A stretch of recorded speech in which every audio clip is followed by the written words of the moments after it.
saa su ne ngeen di am yu am solo yi bàyyi ko fii ci Rafah TV ak Rafah TV ñëppay dañ ak réer. Qu'est-ce que Serigne Touba a apporté? Voici la question par laquelle je vais évoquer l'importance de cette journée, qui est celle du lancement du livre de Serigne Moustapha Diop Al-Koki, la grande référence sur la théorie du khidma, outils et axes idéologiques alternatifs. Ce qui nous réunit aujourd'hui est un livre et son auteur. On dit souvent que l'œuvre philosophique existe indépendamment de son auteur, mais le livre Al-Humdatou n'a pas pu prendre toute son originalité conceptuelle si nous ne l'avons pas senti rythmer le battement du cœur d'Al-Koki. Si on parle de Serigne Moustapha Diop Al-Koki, nous pensons d'abord au khidma, la doctrine mystique et philosophique de Cheikh Ahmadou Bamba avec tous ses concepts concordants. Serigne Moustapha Diop Al-Koki est un philosophe qui connaît parfaitement l'œuvre des maîtres aussi bien en islam soufi qu'en philosophie générale. Il s'est imprégné de l'œuvre d'Ibn Arabi aussi bien que celle de Nietzsche. C'est un fervent mouride qui possède à fond les traditions et les thèmes de sa théologie et philosophie. Sa personnalité conceptuelle cohère tous ces éléments que je viens de citer. Elle montre ses caractères originaux aussi bien dans son expérience spirituelle personnelle que dans ses théories philosophiques qui, en réalité, ne se séparent jamais et constituent sa pensée. Dans ce livre présent, Koki nous propose une lecture sérieuse de la pensée islamique africaine au XIVe et au XVe siècle de l'Exil, avec des personnalités importantes influençant le mouvement culturel, intellectuel et spirituel à cette époque, et en particulier par Cheikh Ahmadou Bamba, le serviteur du prophète, qui est la synthèse des leaders libres, avec son mouvement de revivificateur et réformateur, le mouridisme, menant à la doctrine du khidma en tant qu'idéologie alternative qui est au cœur du livre et de son cadre de projet. Ce livre imprimé sur les presses d'Al-Ma'arif Al-Jadida au Maroc, volumineux de 382 pages, est composé de dédicaces, d'une préface,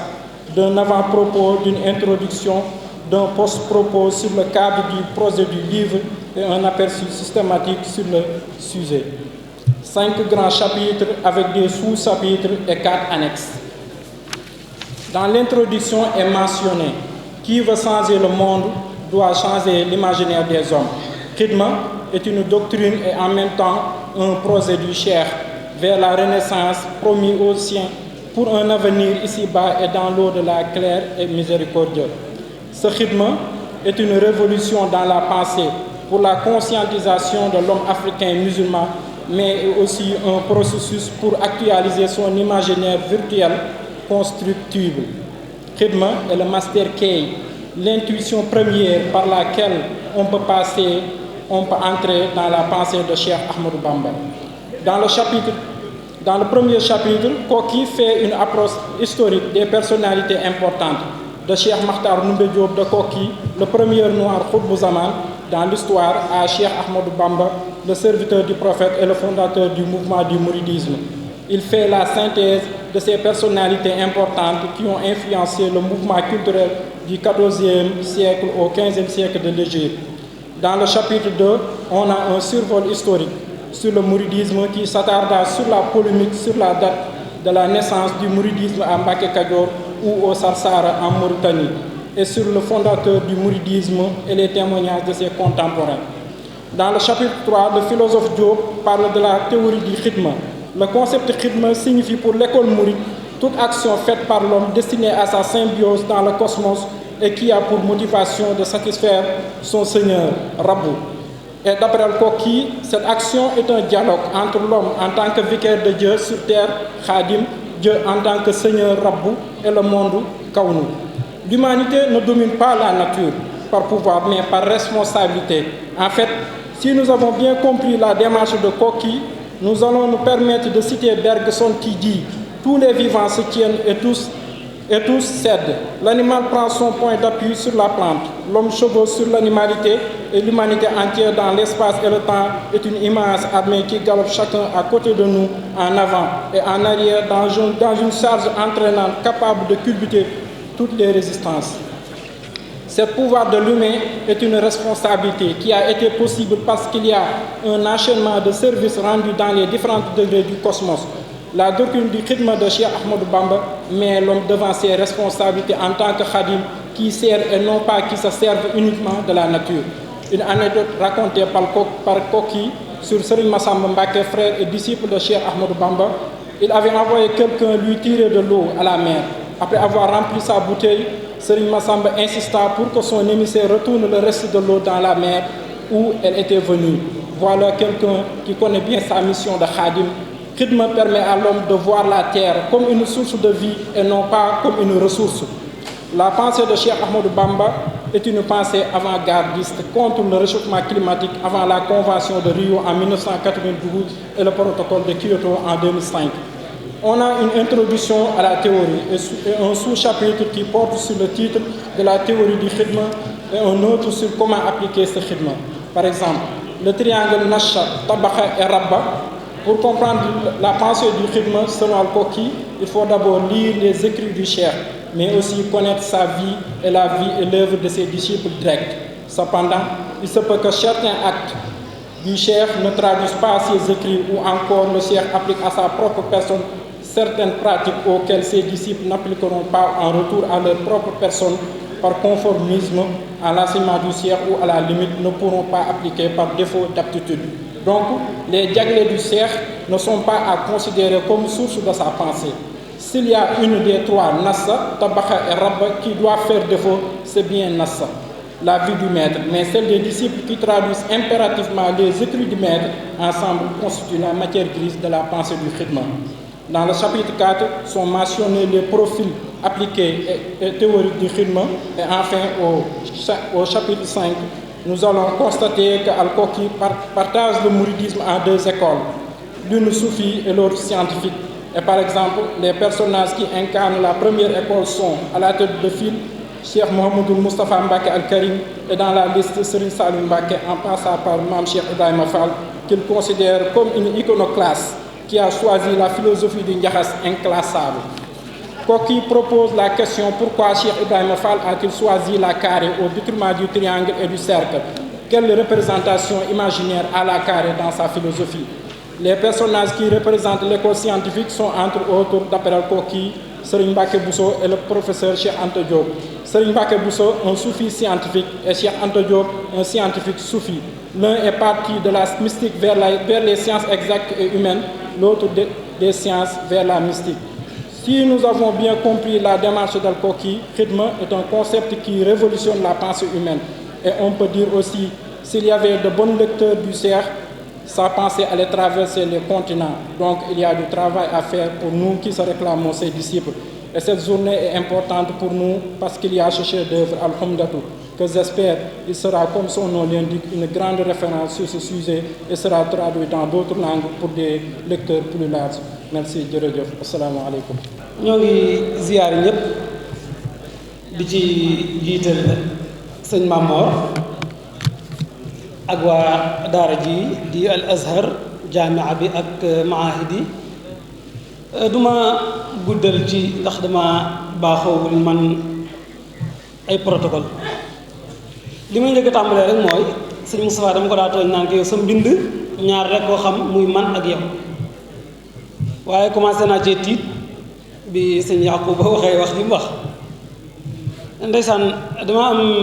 benn professeur philosophie ku ñu daa wax ay Sam Abdou Fattah bi ma doon jàng philosophie ci centre français culture et de coopération bu Mounira dafa am ci philosophie en tout cas ñoom philosophie wala sax dirasatu nas lu ñu tuddee mawtul kaatib moom nag ba muy def critique bi dafa wax ne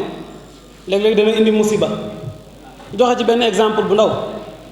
waa ji doon def exposé ci téereb jàmbur ab xeltukat xam naa ko demee si Moustapha la waa ji toog mu def exposé ba pare kii borom téere bi dana ko sant naa la ba nga waxee lu bokkut ak la ma wax léegi nag sëñ Moustapha loo déggee ci sama kii bi te du noonu rek jàppal ne day dugg ci boobu beneen bi tam nga jàpp yow ak ku demee ne sëñ Cheikhouna yéen paa yi murid yi ndax léegi magi murid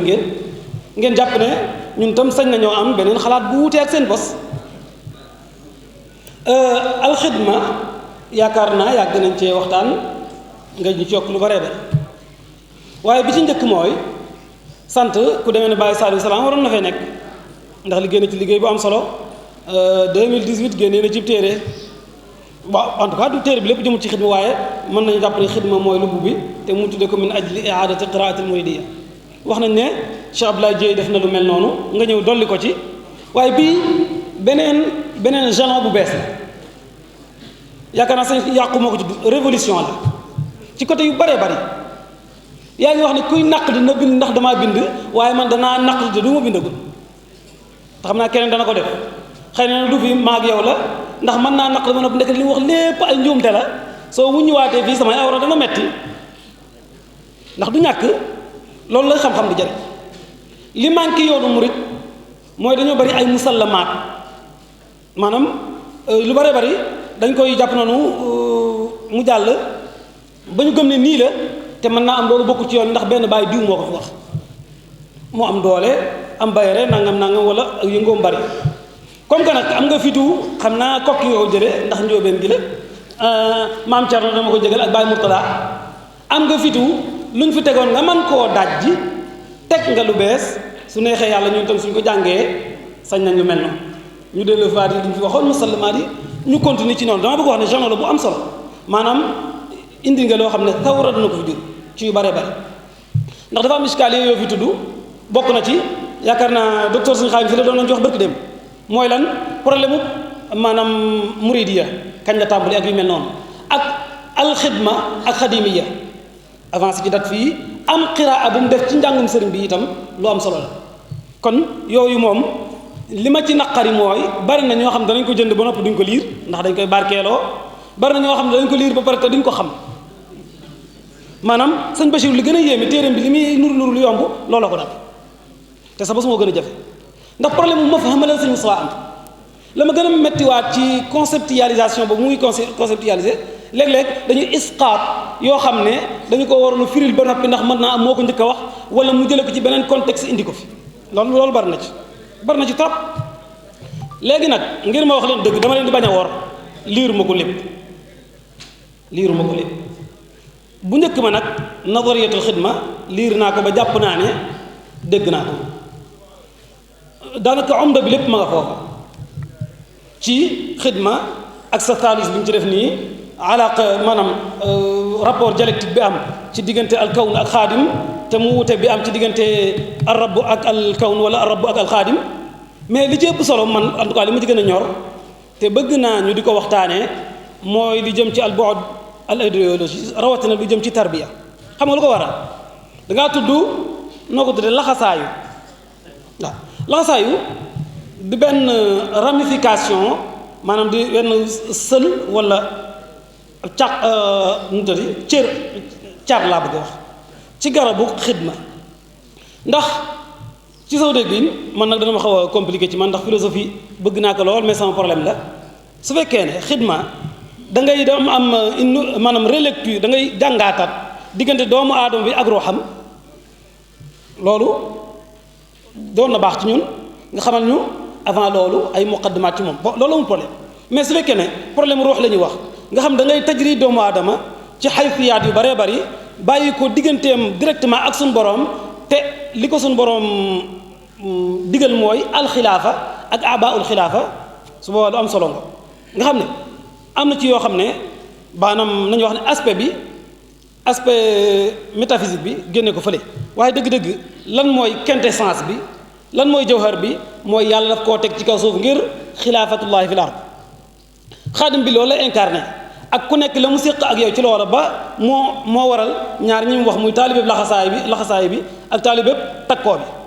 léegi na ñëw ci taalibeeb laxasaay bi ñun ñëpp xam nañ ne foofu am na jafe-jafe bi mu am du leen lu may